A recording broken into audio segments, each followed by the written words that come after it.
ಇದ್ರ ಬಗ್ಗೆ ನಾನು ಚರ್ಚೆ ಮಾಡಲ್ಲ. ಇದೆಲ್ಲ ಏನಾಗ್ತದೆ, ಒಂದು ಭಾವನೆಗಳಿರ್ತದೆ, ಒಂದು ವಿಶ್ವಾಸ ಇರ್ತದೆ.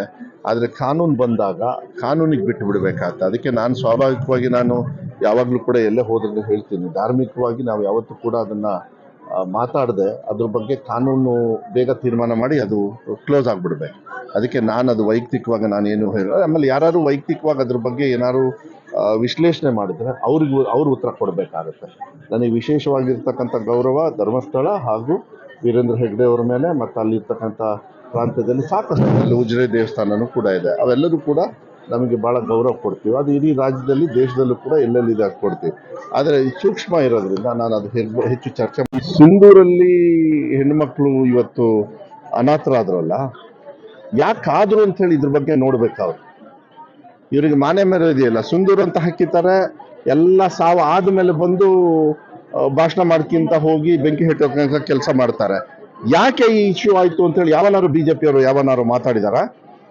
ಇವ್ರಿಗೇನು ಕಾಮನ್ ಸೆನ್ಸ್ ಇದೆಯಾ? ಅವರಿಗೆ ಒಬ್ರು ಪೊಲೀಸ್ ಇರ್ಲಿಲ್ಲ ಅಲ್ಲಿ. ಯಾಕೆ ನಮ್ಮ ಅಕ್ಕ ತಂಗಿಯವ್ರಿಗೆ ಹಂಗಾದಾಗ, ಅದೇ ಬಿಜೆಪಿಯವ್ರ ಅಕ್ಕ ತಂಗಿಯವರು ಆದಾಗ ಇವ್ರೇನ್ ಗೊತ್ತಾ, ಸಾವು ಆದ್ಮೇಲೆ ಇದನ್ನ ಸಂಭ್ರಮ ಮಾಡೋರು ಇವರು ಬಿಜೆಪಿಯವರು. ಇದನ್ನೆಲ್ಲ ಖಂಡನೆ ಮಾಡಬೇಕು. ಇನ್ಮೇಲೆಲ್ಲ ಹಿಂದೆ ಮುಂದೆ ನೋಡೋದಕ್ಕಲ್ಲ. ಈ ಓಟ್ ಕದಿಯೋದು, ಸಾವಲ್ಲಿ ಸಂಭ್ರಮ ಮಾಡೋದು, ಇದೆಲ್ಲ ನೀಚ್ ಬುದ್ಧಿ. ಇದೆಲ್ಲ ಬಹಳ ದಿವಸ ಬಾಳ್ಕೆ ಬರೋದಿಲ್ಲ. ಅದನ್ನೆಲ್ಲ ಕ್ಲೋಸ್ ಮಾಡ್ಬೇಕಾದ್ರೆ ಜನರೇ ಕ್ಲೋಸ್ ಮಾಡ್ತಾರೆ. ಇದನ್ನೆಲ್ಲ ಕಳಿಸ್ತೀನಿ, ಅವ್ರಿಗೆ ಕೇಳ್ಕೊಳ್ಳಿ. ಯಾಕಂದ್ರೆ ಅವರೆಲ್ಲ ದೊಡ್ಡವರು ಇರೋದ್ರಿಂದ ನಾವು ಅದ್ರ ಬಗ್ಗೆ ಎಲ್ಲ ಮಾತಾಡಬಾರ್ದು. ಮಿಸ್ಕಾನ್ಸೆಪ್ಟ್ ಇದೆ, ಏನೋ ನಮ್ಮ ಬಗ್ಗೆ ಬೇರೆ ರೀತಿ ಅವರಿಗೆ ಮಾಹಿತಿ ಹೋಗಿದೆ. ನಾನು ಹೋಗಿ ಸರಿ ಮಾಡ್ತೀನಿ.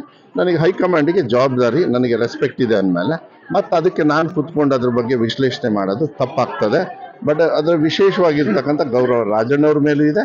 ಅದೇ ತರ ನನಗೆ ಹೈಕಮಾಂಡ್ ಮೇಲೂ ಕೂಡ ವಿಶ್ವಾಸ. ಸಮುದಾಯದ ಸಚಿವರುಗಳಿಗೆ ಈ ರೀತಿಯ ವಜಾ ಮಾಡೋದು ಅದು ಕಾಕತಾಳೀಯ. ನೀವು ಹೋಗ್ಬಿಟ್ಟು ಎಲ್ಲದನ್ನು ಕುತ್ಕೊಂಡು ಜಾತಿ ಧರ್ಮ ಮಾಡ್ಕೊಂಡು ಈ ಬಿಜೆಪಿ ಅವ್ರು ಮಾಡ್ದಂಗೆ ನೀವ್ ಯಾಕ್ರಿ ಮಾಡ್ತೀರಿ? ಬಿಟ್ಟಾಕ್ರಿ ಅದನ್ನ. ಕಾಂಗ್ರೆಸ್ ಪಕ್ಷದವ್ರೇನ್ರಿ ಅವ್ರು? ನಮ್ಮ ಹೈಕಮಾಂಡ ಅವ್ರು ಎಂತದೂ ಇಲ್ಲ ಬದನೆಕಾಯಿ. ಅವ್ರು ತಗೊಂಡು ಏನ್ ಮಾಡ್ತೀರಾ ಸರ್? ಈಗ ಖಾಲಿಯಾಗಿರೋ ಸಹಕಾರ ಖಾತೆಗೆ ಸುಭದ್ರ ಸಾಹೇಬ್ರೆ ಇದು ಒತ್ತಾಯ ಅದಕ್ಕೆ ಲಾಬಿ ಮಾಡ್ತಾ ಇದಾರೆ ಅಂತ.